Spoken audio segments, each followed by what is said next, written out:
When that child appeared in the front row, something inside the Tonight Show's studio shifted forever. Television history was about to be rewritten, not by a script or a planned segment, but by a moment so raw, so unexpected, that it would leave Jimmy Fallon speechless and an entire audience in tears. The date was October 15th, 2023. A typical Tuesday night taping of The Tonight Show. Jimmy had just finished his monologue to thunderous applause, his infectious smile lighting up Studio 6B as always. The guest lineup was stellar. Adele was there to perform her latest single, and the energy in the room was electric. But as Adele took the stage for what should have been another flawless performance, she stopped mid-song. Her powerful voice, which had filled concert halls around the world, suddenly went silent. Her eyes had locked onto someone, in the front row that made her heart stop. Jimmy stopped mid-clap. His signature grin faded. The entire studio fell into an eerie, uncomfortable silence. If you want to understand how one moment changed everything for both Jimmy Fallon and Adele forever, subscribe now, because what happened next defies everything you think you know about live television. The evening had started like any other. Jimmy bouncing through his pre-show routine, high-fiving audience members, cracking jokes with the Roots. His energy was infectious as always. That genuine enthusiasm that had made him America's favorite late-night host wasn't an act.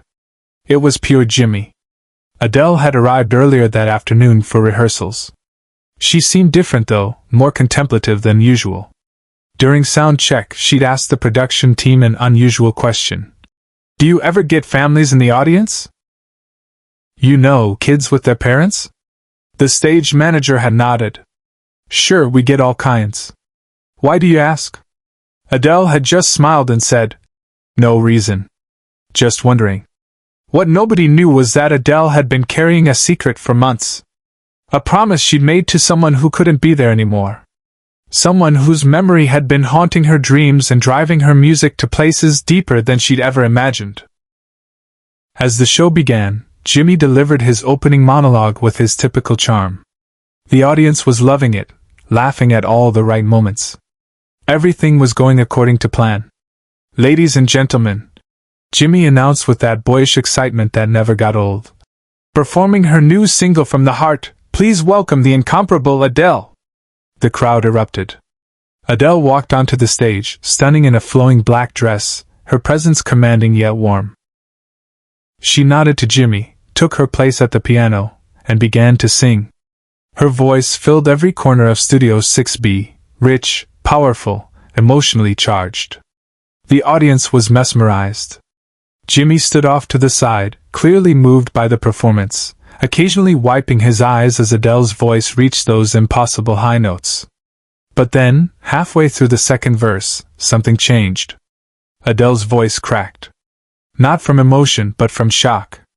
Her fingers froze on the piano keys. She was staring directly into the audience, her face a mixture of disbelief and recognition. In the front row, a young boy, maybe 9 years old, sat next to what appeared to be his grandmother. He was thin, clearly fragile, wearing a small oxygen tank with tubes running to his nose. But his eyes were bright and alive, and he was mouthing every word to Adele's song. Jimmy noticed immediately that something was wrong. His host instincts kicked in as he started walking toward Adele, concern written all over his face. "Adele? You okay?" he asked gently, his voice barely picked up by the microphones. But Adele wasn't responding to Jimmy. She was rising from the piano bench, her eyes never leaving the boy in the front row. The studio audience began to murmur, confused by the sudden stop in what had been a beautiful performance. What happened next, no one in that studio, and no one watching at home, could have ever predicted. Subscribe and leave a comment, because the most powerful part of this story is still ahead. Adele stepped down from the stage. Security moved to intercept her, but Jimmy quickly waved them off, sensing something profound was happening. The cameras kept rolling, though the director was frantically trying to decide whether to cut to commercial. "Ma'am, you can't just..." A production assistant started to say, But Adele was already making her way through the small gap between the stage and the front row. She knelt down in front of the young boy, and for a moment, the entire studio held its breath. Jimmy followed her, his own curiosity and concern overriding any television protocol. "What's your name, sweetheart?" Adele asked softly, her voice now gentle and maternal. "Tommy," the boy replied, his voice weak but clear. "Tommy Harrison." The name hit Adele like a lightning bolt. She reached into her purse and pulled out a crumpled letter, one that she'd been carrying for 8 months. "Tommy Harrison from Portland?" she asked, tears now streaming down her face. The boy nodded, confused but excited. His grandmother, an elderly woman with kind eyes, was now crying too, though she seemed to understand something that no one else in the studio grasped yet. Jimmy, ever the professional, knelt down beside them. "Hey buddy," he said to Tommy, his voice warm and gentle. "Are you okay? Do you need anything?" But it was Adele who answered. "Jimmy, this is the boy I told you about backstage. Well, not told you about directly, but—" She was struggling to find words. She turned back to Tommy. "Sweetheart, did your mom ever tell you about a letter she wrote to me? About your condition, about your dreams?" Tommy's eyes lit up despite his obvious fatigue. "She said she sent it, but never heard back. She said you were probably too busy and that was okay." Behind the scenes, something was happening that would defy every producer's expectation and rewrite the rules of live television. Jimmy watched as Adele unfolded the letter with shaking hands.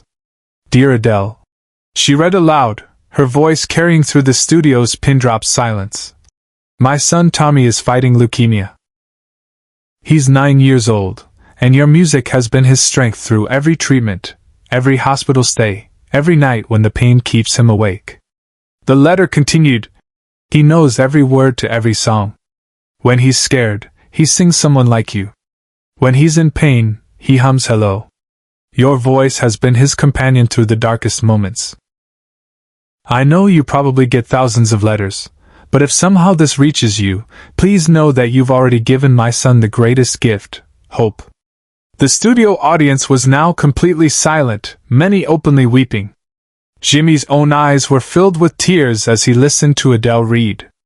"The letter is signed, with love and gratitude, Sarah Harrison." Adele finished, then looked at Tommy's grandmother. "You must be." "I'm Grandma Rose," the elderly woman said. "Sarah. Sarah passed away 3 weeks ago. The cancer came back, and this time.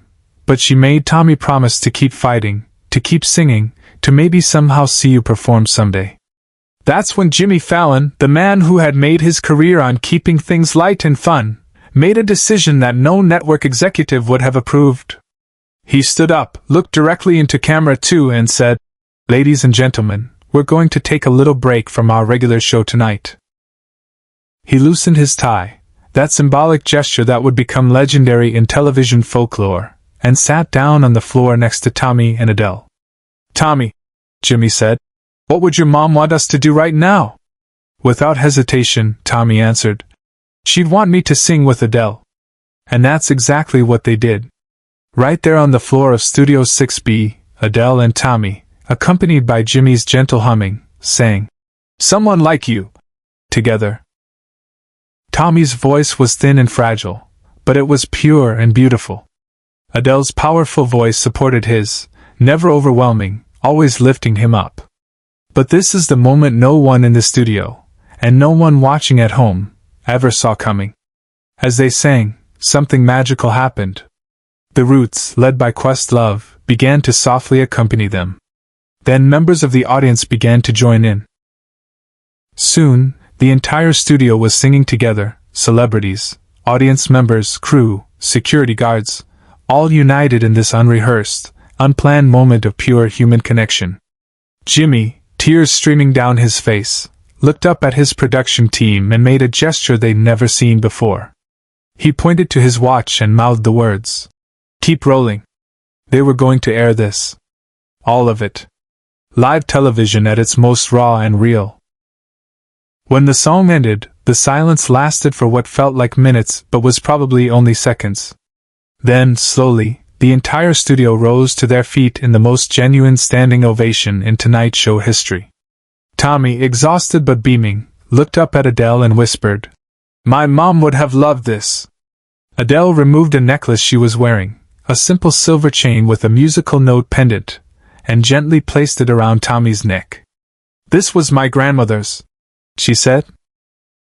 "She taught me that music isn't about performance or fame. It's about connection, about love, about being there for each other when it matters most." Jimmy, still sitting on the floor, looked directly into the camera. "You know, folks, sometimes the best television happens when you throw away the script and just let life happen." He paused, collecting himself. "Tommy, you and your family are welcome here anytime. And I mean that. This is your home now. Share and subscribe. Make sure this story is never forgotten." The show that night never returned to its regular format. Instead of the planned comedy segments and celebrity interviews, Jimmy and Adele spent the rest of the hour talking with Tommy and Rose, sharing stories about Sarah, about dreams, about the power of music to heal. Tommy told them about the playlist his mother had made for him, all Adele's songs, all meant to give him strength. "She would play Set Fire to the Rain when I had to get shots," Tommy explained, his voice getting stronger with each word. "She said the music would make me braver than the needle." Adele's eyes filled with tears again. "Your mom was teaching you something I learned from my own grandmother," she said softly. "That music isn't just sound, it's medicine. It's love made audible." Jimmy, still sitting cross-legged on the studio floor, turned to the audience. "You know what's beautiful about this moment? We're all supposed to be strangers here. Tommy, you've never met any of us before tonight. But look around, there's not a dry eye in this place because you've made us all family." He gestured to the Roots, who were still holding their instruments, ready to play whatever the moment needed. "Questlove, you've got kids. What would you want someone to do if your child was in Tommy's situation?" Questlove set down his drumsticks and walked over to where they sat. "I'd want the world to stop and notice. I'd want people to remember that behind every story, there's a real human being with real dreams." He knelt down beside Tommy. "What's your biggest dream, little man?" Tommy thought for a moment, then smiled. "I want to write a song. For my mom. So she can hear it wherever she is now." That spontaneous request led to something unprecedented. Right there, on live television, Jimmy pulled out a notebook, the same one he used for his monologue notes, and handed it to Tommy. "Then let's write it together." For the next 20 minutes, the entire studio became a collaborative songwriting session. Adele provided melody suggestions, Jimmy helped with rhythm and rhyme, and the audience called out words of encouragement and love. Even the camera operators found themselves wiping tears as they captured this raw, unfiltered moment of human creativity and healing. Adele promised to record a special version of his favorite song, just for him, but more than that, she promised to help him record the song they'd just written together. When the show finally ended, Tommy and Rose didn't leave immediately. They stayed, taking pictures with Jimmy and Adele, laughing and crying and creating memories that would last forever. But the real magic happened after the cameras stopped rolling. Jimmy asked his assistant to get Tommy's medical team on the phone. Within 48 hours, The Tonight Show had organized a fundraiser that raised over $2 million for pediatric cancer research. Adele announced that all proceeds from her next single would go to children's hospitals across the country. 3 months later, Tommy's cancer went into remission. 6 months later, he appeared as a special guest on The Tonight Show, healthy and vibrant, to announce that the Tommy Harrison Foundation, started by Jimmy and Adele, had funded breakthrough research that was helping kids just like him. The tie that Jimmy had loosened that night was never worn again. Instead, it sits framed in his dressing room, with a note that reads, "The night we remembered why we do this. Tommy's TV family." And Adele? She still carries that letter from Sarah Harrison. Every night before she goes on stage, anywhere in the world, she reads it to remind herself that music isn't about the spotlight, it's about the light you can shine on others. That Tuesday night in October changed more than just television. It changed how Jimmy Fallon approached his show, always making room for real moments among the scripted ones. It changed how Adele connected with her audience, seeing every face as a potential Tommy, every song as a potential lifeline. But most importantly, it proved that sometimes the most powerful thing you can do is stop the show, get down on the floor, and remind the world that behind all the glitz and glamour, we're all just human beings trying to take care of each other. If this story moved you like it moved that studio audience, share it with someone who needs to remember that magic happens when we choose compassion over protocol, love over logistics, and hope over everything else.